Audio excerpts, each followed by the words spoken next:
Allahumma salli ala sayyidina Muhammad. Bismillahirrahmanirrahim. Alhamdulillah, dengan izin Allah kita berada dalam dewan ini. Ya. Saya persilakan untuk jawapan lisan yang pertama, Tuan Muhammad Sani bin Hamzah. Yang berhormat Ulu Langat. Assalamualaikum warahmatullahi taala wabarakatuh. Salam sejahtera. Terima kasih Datuk Yang di-Pertua. Sebelum itu saya ingin mengucapkan selamat menyambut hari jadi kepada teman dan juga sahabat saya daripada Shah Alam yang ke-36 tahun. Silap, 56. Yang ke-56 tahun. Selamat menyambut ulang tahun kelahiran.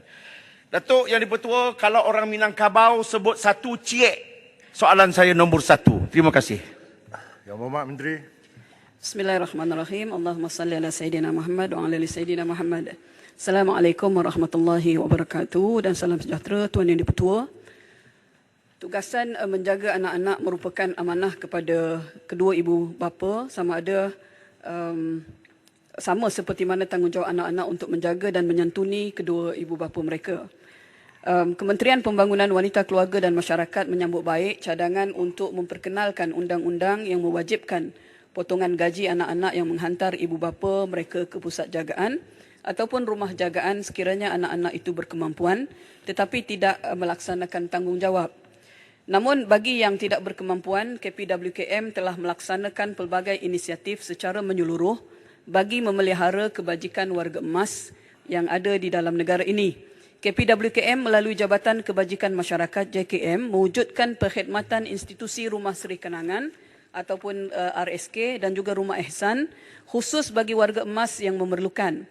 Rumah Seri Kenangan ditubuhkan untuk memberi jagaan dan perlindungan kepada warga emas yang dhaif demi menjaga kesejahteraan dan kehidupan hidup mereka yang lebih berkualiti. Manakala Rumah Ehsan pula ditubuhkan untuk memberi jagaan, rawatan dan perlindungan kepada warga emas yang uzur, dhaif dan juga tidak mempunyai waris agar dapat terus hidup dalam suasana yang selesa dan tenteram. Semua institusi ini dibiayai penuh oleh kerajaan tanpa mengenakan sebarang bayaran kepada para penghuni yang tinggal di situ. KPWKM telah menjalankan satu kajian kandungan, pendekatan dan skop bagi pewujudan satu akta khusus berkaitan dengan warga emas di Malaysia. Dan penggubalan akta warga emas ini dilihat sebagai satu langkah positif yang bersifat holistik untuk melindungi warga emas di Malaysia, dan antara kandungan akta tersebut adalah pertamanya melindungi kebajikan warga emas, kedua melindungi hak asasi warga emas, ketiga memperkasakan warga emas, keempat memperkasakan ahli-ahli keluarga dan juga komuniti, dan yang kelima mewujudkan sistem sokongan yang kuat untuk warga emas, dan yang keenam adalah bagi mewujudkan sistem sokongan yang kuat untuk para penjaga. Usaha pewujudan satu akta warga emas ini merupakan salah satu langkah kementerian dalam menangani isu penuaan ataupun negara tua pada masa tahun dijangka 2030 dengan pendekatan yang dapat mengharmonikan semua pihak dan sebagai persediaan negara ke arah mencapai status negara tua khususnya pada tahun 2030. Dan Tuan Yang di-Pertua, rang undang-undang warga emas disasarkan untuk bacaan kali pertama di Dewan Rakyat insya-Allah pada tahun 2024 tahun hadapan. Sehubungan itu KPWKM akan meneliti kesesuaian undang-undang terhadap anak-anak yang tidak bertanggungjawab kepada ibu bapa dalam akta tersebut bagi memastikan kesedaran masyarakat umum tentang kepentingan menjaga warga emas akan terus meningkat insya-Allah. Sekian, terima kasih. Berhormat Ulu Langat, tambahan. Saya nak tanya sikit kepada Yang Berhormat Menteri. Terima kasih di atas jawapan yang diberikan tadi. Apakah inisiatif ataupun bantuan-bantuan yang diberikan oleh kerajaan kepada warga emas yang terdapat di dalam negara kita Malaysia yang kita cintai ini? Terima kasih, Datuk Yang di-Pertua. Yang berhormat Menteri. Tuan Yang di-Pertua, terima kasih Yang Berhormat.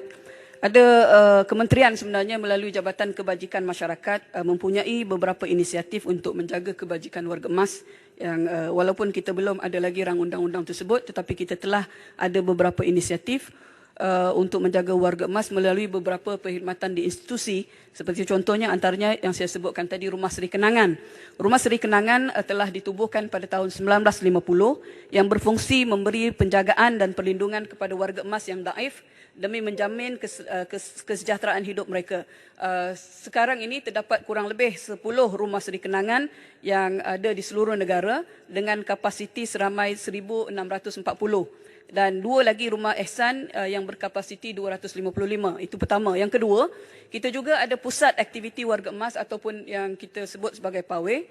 Ia telah dimulakan pada tahun sehingga Disember 2022, sejumlah kurang lebih 161 PAWE telah ditubuhkan di 146 buah kawasan parlimen dengan jumlah yang ahli yang berdaftar adalah sejumlah 52,753 orang ahli. Dan peruntukan bagi tahun 2023 ini, Tuan Yang di-Pertua, adalah sejumlah 8.4 juta. Yang ketiganya, kita ada juga unit penyayang warga emas ataupun UPWE. Ia adalah dalam bentuk 9 unit van yang disebut sebagai UPWE yang menyediakan kemudahan pengangkutan kepada warga emas untuk mendapatkan rawatan-rawatan di hospital, klinik dan juga tempat-tempat yang perhubungan sosial. Dan ini di dalam bajet 2023 peruntukannya adalah sejumlah 315,000. Keempat adalah berkaitan dengan bantuan warga emas yang diberikan sejumlah RM500 sebulan.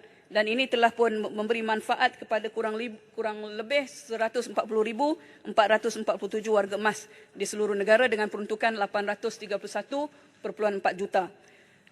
Dan untuk peruntukan bajet 2023 diperuntukkan sejumlah 899 juta. Tuan Yang di-Pertua, yang kelima adalah program khidmat bantu di rumah, iaitu satu program perkhidmatan sokongan sosial yang diberikan oleh sukarelawan-sukarelawan kepada warga emas, sama ada khususnya yang kebanyakannya mereka tinggal sendiri. Tuan Yang di-Pertua, terima kasih. Silakan Yang Berhormat.